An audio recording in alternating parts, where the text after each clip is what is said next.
राधे राधे प्रिय विद्यार्थियों, स्वागत है सभी सुधी विद्यार्थियों का प्रत्योत गुरुकुल में।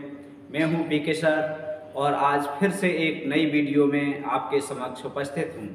आज हम आपके लिए एक ऐसा टॉपिक लेकर आए हैं जहां विभिन्न परीक्षाओं में जहां से प्रश्न बनता ही बनता है, एक ऐसा व्यक्तित्व जिसके व्यक्तित्व से संबंधित प्रश्न न बने ऐसा हो ही नहीं सकता। अर्थात कोई भी परीक्षा कबीरदास को छोड़कर पूरी नहीं हो सकती।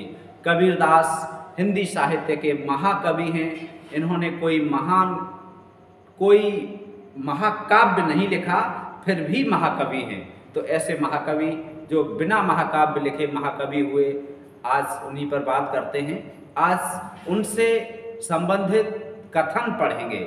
जीवन परिचय तो अलग से पढ़ेंगे, लेकिन उनके संबंध में विद्वानों विचारकों के जो कथन हैं वो हम पढ़ेंगे, ट्रिक से पढ़ेंगे। और सबसे अधिक प्रश्न आता है भाषा से संबंधित। कबीर की भाषा, कबीर को वाणी का डिक्टेटर कहा जाता है, आचार्य हजारी प्रसाद द्विवेदी जी ने कहा है। और भी संत भाषा किसने कहा है, सदुक्कड़ी भाषा किसने कहा है, ये सब मत हम ट्रिक से पढ़ेंगे और ऐसे पढ़ेंगे कि कभी भूलेंगे नहीं। आपको पता है, आप याद करते हैं, रटते हैं और परीक्षा में कंफ्यूज होकर गलत कराते हैं आंसर। तो अब आज के बाद इनकी भाषा से संबंधित यदि प्रश्न आएगा तो कभी गलत नहीं होगा। आइए देखते हैं कबीर के संबंध में महत्वपूर्ण मत। कबीर के संबंध में महत्वपूर्ण मत। बे सिर से पैर तक मस्त मौला, स्वभाव से फक्कड़, आदत से अक्खड़, भक्त के आगे निरीह, वेशधारी के आगे प्रचंड, दिल के साफ, दिमाग के दुरुस्त, भीतर से कोमल, बाहर से कठोर, जन्म से अस्पृश्य, कर्म से वंदनीय थे। कौन? कबीरदास जी। ये भी आ सकता है कि वे का संबंध किससे है, पूरा वाक्य लिखा होगा और ये वाक्य वे किस ओर संकेत कर रहा है, तो वे कबीरदास की ओर। ठीक है, ये कथन किनका है? आचार्य हजारी प्रसाद द्विवेदी का। एक बात हम आपको बता दें, आचार्य हजारी प्रसाद द्विवेदी ही ऐसे व्यक्तित्व हैं जिनकी वजह से आज हम कबीर को पढ़ रहे हैं। अन्यथा कबीर बहुत कम पढ़ने को मिलते, बहुत कम लोग ही कबीर के बारे में जान पाते। कबीरदास को आचार्य रामचंद्र शुक्ल ने तो कवि मानने से ही इनकार कर दिया था। कबीरदास के बारे में तुलसीदास को तो बहुत महत्व दिया, लेकिन कबीरदास को महत्व नहीं दिया। कबीरदास को महत्व दिलाने वाले आचार्य हैं आचार्य हजारी प्रसाद द्विवेदी। तो उन्हीं के कथन हमने सबसे पहले लिए हैं, जिन्होंने कबीर को आज जिस रूप में हम पढ़ते हैं, जिस रूप से महिमा मंडित किया, वो उनका कार्य बहुत ही सराहनीय है। ठीक है, तो सिर से पैर तक मस्त मौला। कबीर कैसे थे? सिर से पैर तक मस्त मौला थे। मस्त मौला थे। क्या कहते थे? कबीरा खड़ा बाजार में सबकी मांगे खैर, और ना काहू से दोस्ती ना काहू से बैर। बहुत बड़ा दर्शन है इसमें, आज भी प्रासंगिक हैं कबीर के कथन। हमन का इश्क मस्ताना, हमन को होशियारी क्या, हमारा यार हम में है, हमें दुनिया से यारी क्या। वाह कबीर वाह, कितना सुंदर कहा है, हमारा यार हम में है, हमें दुनिया से यारी क्या। तो कबीरदास कैसे थे? मस्त मौला थे। कहा जाता है कबीरदास के बारे में कि यदि आज कबीर होते तो कबीर पर सैकड़ों हजारों केस हो गए होते, दर्ज हो गए होते, केस दर्ज हो गए होते कि उन्होंने कभी हिंदुओं को कुछ कहा, कभी मुस्लिमों को कुछ कहा, कभी महिलाओं को कहा। और आज के समय में होते तो महिलाएं कोर्ट पहुंचती, महिलाएं थाने पहुंचती, हिंदू पहुंचते, मुस्लिम पहुंचते कि इन्होंने ऐसी बात कह दी। तो कबीर मस्त मौला थे। ठीक है, स्वभाव से कैसे थे? फक्कड़, दुनियादारी से कोई लेना देना नहीं। आदत से अक्खड़, अक्खड़, ठीक। और भक्त के आगे निरीह, यदि भक्त मिल जाए तो उसके सामने नतमस्तक। और वेशधारी, आडंबर वाला कोई मिल जाए तो उसके सामने प्रचंड रूप धारण कर लेते थे। दिल के बहुत साफ थे, दिमाग से दुरुस्त थे। दिमाग उनका कैसा था? दुरुस्त। दिल कैसा था? साफ। भीतर से कैसे थे? कोमल, संत हृदय नवनीत समाना। और बाहर से कैसे थे? कठोर।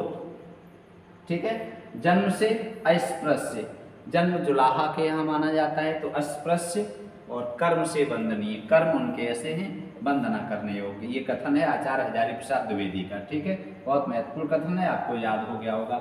आइए देखते हैं, ये कथन भी द्विवेदी जी के ही हैं। आज तक हिंदी में ऐसा जबरदस्त व्यंग्य लेखक नहीं हुआ। आचार्य हजारी प्रसाद द्विवेदी जी का कथन है, आज तक ऐसा व्यंग्य लेखक नहीं हुआ। ठीक है, किनके जैसा? कबीरदास जी जैसा। ठीक है, व्यंग्य लेखक, इन्होंने जो व्यंग्य किए हैं वो बहुत ही सार्थक और बहुत ही उपयोगी हैं। आगे, सीधी भाषा में कबीर ऐसी चोट करते हैं कि चोट खाने वाला केवल धूल झाड़कर चल देने के सिवा और कोई रास्ता नहीं पाता है। ये भी आचार्य हजारी प्रसाद द्विवेदी का कथन। सीधी भाषा में ऐसी चोट करते हैं कि जिस पर चोट करते हैं वो चोट खाकर झाड़ फूंक करके बस चल देता है और उसके पास कोई ऑप्शन नहीं होता है। कबीरदास जी के सामने कोई विद्वान टिकता नहीं था, उनकी बातों की काट नहीं थी। आगे है, हिंदी साहित्य में हजार वर्षों के इतिहास में, हिंदी साहित्य में हजार वर्षों के इतिहास में कबीर जैसा व्यक्तित्व लेकर कोई उत्पन्न नहीं हुआ। हिंदी साहित्य लगभग 1000 ईस्वी के आसपास से 700-800 ईस्वी के आसपास से शुरू हुई और तब से 1000 से ज़्यादा वर्ष हो गए। तो हजारी प्रसाद द्विवेदी कहते हैं कि 1000 वर्षों में ऐसा कोई व्यक्तित्व पैदा नहीं हुआ जैसा कबीरदास थे। वाह वाह, बहुत बढ़िया। तो अब हम याद कैसे करेंगे? हजार वर्ष हजारी प्रसाद द्विवेदी ने, किसने कहा है? हजारी, हजार से हजारी। ठीक है, अगला देखते हैं। अब देखो, कबीर ऐसे मिलन बिंदु पर खड़े थे जहां से एक और, कबीर ऐसे मिलन बिंदु पर खड़े थे जहां से एक और ज्ञान निकल जाता है, एक और क्या निकलता है? ज्ञान निकल जाता है, और दूसरी ओर अशिक्षा। जहां एक और यहां और होना चाहिए था, जहां एक ओर भक्ति मार्ग निकल जाता है और दूसरी ओर योग मार्ग। जहां से एक ओर निर्गुण निकलता है, निर्गुण भावना या निर्गुण, और दूसरी ओर सगुण निकलता है। ऐसे चौराहे पर खड़े थे कबीरदास जी। किसने कहा है? आचार्य हजारी प्रसाद द्विवेदी ने। दो चीजें जोड़कर द्विवेदी जी ने व्यक्त की हैं। पहले वाले कथन में भी दो चीजें थी, हम याद कर लेंगे। ठीक है, चौराहे पर खड़े हैं, एक और क्या गया? सगुण, एक और निर्गुण, एक और क्या गया? भक्ति मार्ग, एक और योग मार्ग, एक और क्या गया? ज्ञान, दूसरी ओर क्या गया? अशिक्षा। तो ऐसे चौराहे पर खड़े थे कौन? कबीरदास जी। ठीक है, तो ये कथन किनका है? आचार्य हजारी प्रसाद द्विवेदी का। बहुत महत्वपूर्ण कथन है। बिना महाकाव्य लिखे हिंदी के महाकवि हैं कौन? कबीरदास जी। महाकवि का दर्जा उसे दिया जाता है जिसने महाकाव्य लिखा हो, लेकिन कबीरदास जी एकमात्र ऐसे कवि हैं, किनके अनुसार? रामस्वरूप चतुर्वेदी के अनुसार। ये कहते हैं कि इन्होंने महाकाव्य नहीं लिखा, फिर भी ये महाकवि हैं। ठीक है, बहुत महत्वपूर्ण, रामस्वरूप चतुर्वेदी। अगला देखते हैं अब, वाणी के डिक्टेटर। यहाँ से हम विशेष रूप से ट्रिक के आधार पर सीखेंगे।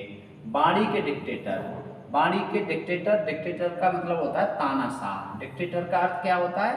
तानाशाह। तो वाणी के तानाशाह कौन थे? हजारी प्रसाद द्विवेदी ने माना है कबीरदास जी को।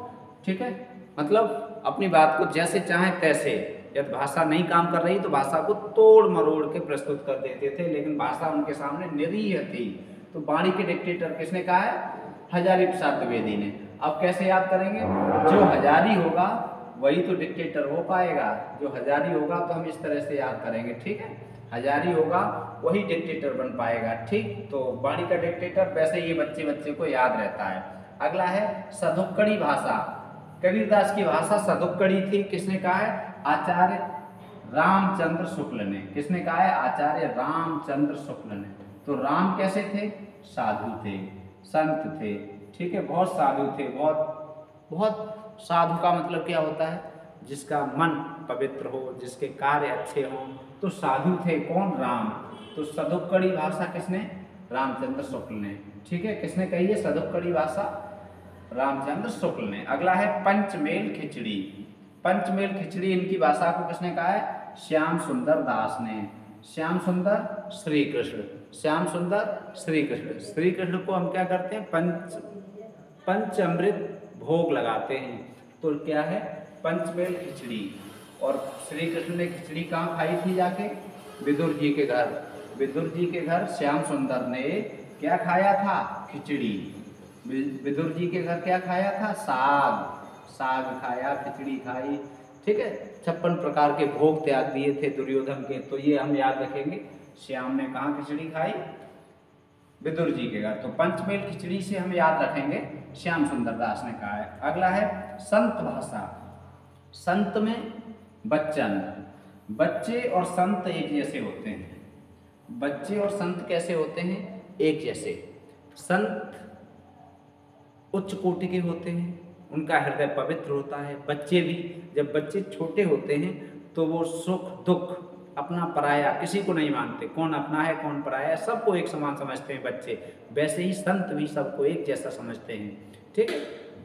तो संत किसने कहा है, बच्चन सिंह ने। संत भाषा किसने कहा है, बच्चन सिंह ने। याद हो गया होगा, बहुत आसान ट्रिक है। बच्चे कैसे होते हैं, संत स्वभाव के, ठीक है। संत और बच्चे एक जैसे स्वभाव के होते हैं। आगे है भाषा की दृष्टि से सच्चे लोकनायक। अब देखो लोकनायक, लोकनायक कौन, श्री कृष्ण। और श्री कृष्ण को ही क्या कहते हैं, वासुदेव, ठीक है। ऐसे हम याद रखेंगे, श्री कृष्ण का नाम है वासुदेव। तो हम वासुदेव कौन है, लोकनायक, समाज के नायक। लोकनायक समाज के नायक, तो वासुदेव लोकनायक हैं। भाषा की दृष्टि से सच्चे लोकनायक इन्होंने कहा है वासुदेव सिंह ने, ठीक है। तो वासुदेव लोकनायक हैं। तो लोकनायक का है भाषा की दृष्टि से। कैसे, यदि प्रश्न आए हिंदी में लोकनायक कौन है तो करेंगे तुलसीदास, लेकिन भाषा की दृष्टि से लोकनायक वासुदेव सिंह ने इन्हें बताया है, कबीरदास जी को, ठीक है। कबीर की भाषा मुख्यतः ब्रज भाषा है। कबीर की भाषा कैसी है, ब्रज भाषा। अब देखो इन्होंने क्या कहा, बाड़ी के डिक्टेटर, इन्होंने कैसी कही, सदुक्कड़ी, इन्होंने पंचमेल खिचड़ी, इन्होंने संत भाषा, इन्होंने भाषा का लोकनायक, इन्होंने कहा क्या कहा है, ब्रज भाषा। किनके अनुसार, सुनीत कुमार चटर्जी, ठीक है। सुनीत, अच्छी नीति ब्रज भाषा में होती है, ठीक है। ब्रज भाषा की नीतियां अच्छी हैं। तो ब्रज भाषा, सुनीत से हम याद करेंगे ब्रज भाषा, ठीक। अगला है कबीर अवधि के प्रथम संत कवि हैं। अवधि के, इन्होंने अवधि का माना है। सुनीत कुमार चटर्जी ने तो ब्रज का माना है। और अवधि का किसने माना, बाबूराम सक्सेना ने। बाबूराम सक्सेना। अब हम ऐसे याद करेंगे कि राम का जन्म कहाँ हुआ था, अवध में। तो बाबूराम, राम को हम क्या कहेंगे, बाबू। बाबूराम ने अवधि का प्रथम कवि माना है, ठीक है। अवधि राम का जन्म ही अवध में हुआ था। तो आपको ये याद हो गया होगा। कबीर की भाषा में बनारसी का पुट है। अब ये देखो बनारसी बाबू आ गए। ये किसने कहा है, सिद्धनाथ तिवारी और उदय नारायण तिवारी, दोनों लोग तिवारी हैं। हम तिवारी करेंगे। तिवारी जी ने किसे माना है, कबीरदास जी की भाषा को कैसा माना है, बनारसी, ठीक है। बनारसी का पुट अधिक है, बनारसी के नजदीक है। ये तिवारी, सिद्धनाथ तिवारी और उदय नारायण तिवारी ने माना है, ठीक है। तो कबीर के संबंध में भाषा से संबंधित ये ट्रिक पर आधारित महत्वपूर्ण जानकारी आपको समझ में जरूर आई होगी। आइए आगे देखते हैं। कबीर की भाषा राजस्थानी है। देखो अब राजस्थानी है, यहाँ तक राजस्थानी आ गई। अब कबीर की भाषा कैसी है, राजस्थानी।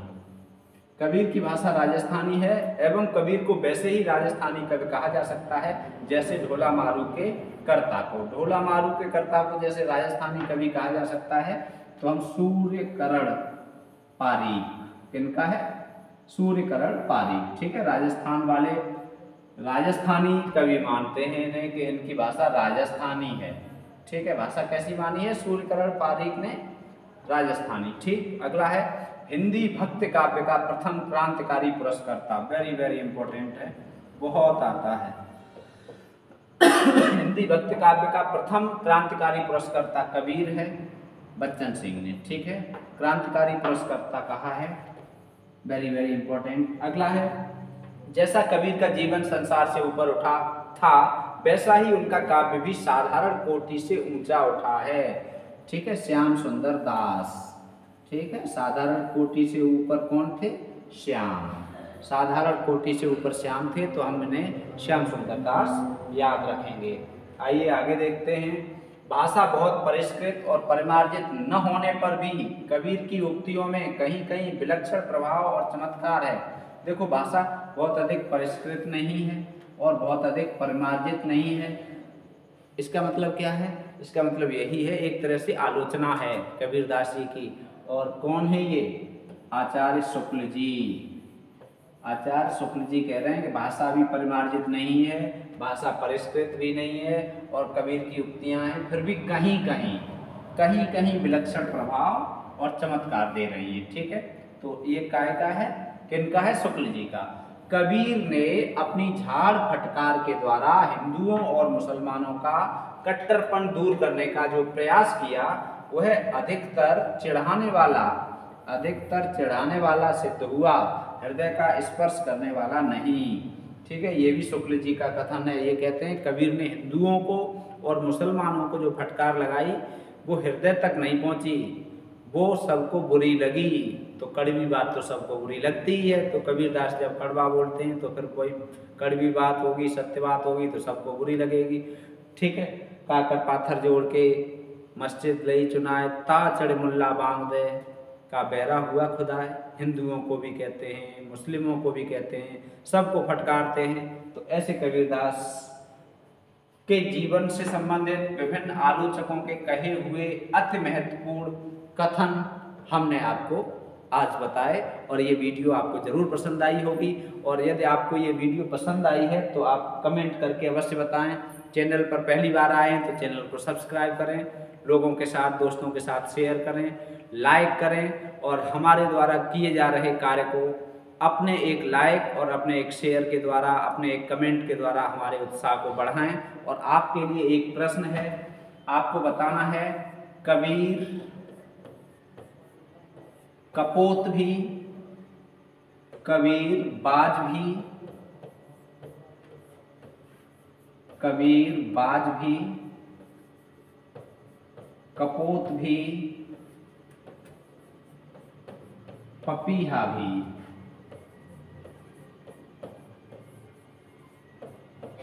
ये ग्रंथ है कबीर बाज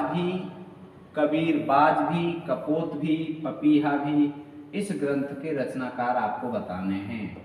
इस ग्रंथ के रचनाकार कमेंट करके आप अवश्य बताएं। आप यह तैयारी कर रहे हैं, आपकी तैयारी कैसी है, और आप लगातार अपने आप को सिद्ध करना चाहते हैं, अपने आप को ये दिखाना चाहते हैं कि हम नौकरी तक पहुंचने में सक्षम हैं, तो आप अपनी तैयारी को बेहतर करने के लिए प्रत्युत गुरुकुल से जुड़े रहें और कमेंट करके इस प्रश्न का उत्तर दें कि इस ग्रंथ के लेखक कौन है। ये कबीरदास के जीवन पर आधारित ग्रंथ लिखा है और परीक्षाओं के लिए बहुत महत्वपूर्ण ग्रंथ है, इसलिए हमने इस ग्रंथ को यहाँ लिखा है। ठीक है, इन्हीं का दूसरा ग्रंथ एक और है, कबीर के आलोचक। ठीक है, तो इस ग्रंथ का उत्तर कमेंट करके बताएं। मिलते हैं अगली वीडियो में, तब तक स्वस्थ रहिए, व्यस्त रहिए, मस्त रहिए, पढ़ते रहिए और राधे राधे कहते